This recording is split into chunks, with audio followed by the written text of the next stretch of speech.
তো গাইস এখানে আমি চলে এসেছি একটা জামা কাপড়ের দোকানে। এসেই প্রথমে ধুতি দেখছিলাম।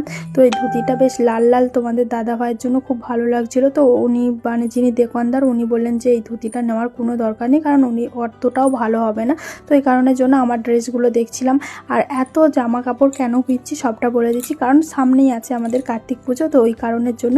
আর এই জামা কাপড় সমস্তটাই মামার বাড়িতে দিতে হয়, কিন্তু আমার মা টাকা দিয়ে দিয়েছিল, ওই কারণে আমরা কিনে নিচ্ছিলাম। আর এখানে কন্টিনিউয়াসলি তোমাদের দাদাভাই আমার মাথা গরম করে দিয়ে যাচ্ছে, ওই জন্য ওকে বলছিলাম ফোনটা নিয়ে ছুঁড়ে দেবো, বুঝতে পারবে। তো এইটা নিয়ে বলছিলাম, তখন দোকানদার কাকু বলছে তাহলে তোমার বউ কি তোমায় মারে নাকি, এই বলে আমরা একটু হাসছিলাম। তো এই কাপড়টা ফাইনালি আমাদের মানে যিনি বাউন ঠাকুর ওনার স্ত্রীর জন্য আমাদের খুব পছন্দ হয়েছিল।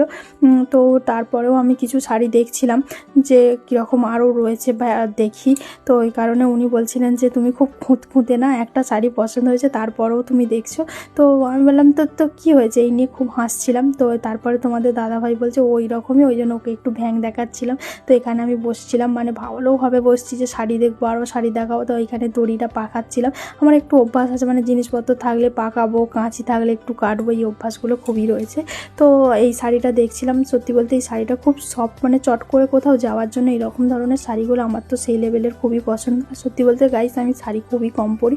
তো যাই হোক উনি তো কিনে দিল না, শাড়িটা দেখেই চলে আসতে হলো। তো আমাদের ফাইনালি কেনাকাটা ডান। তো আমরা বাড়ি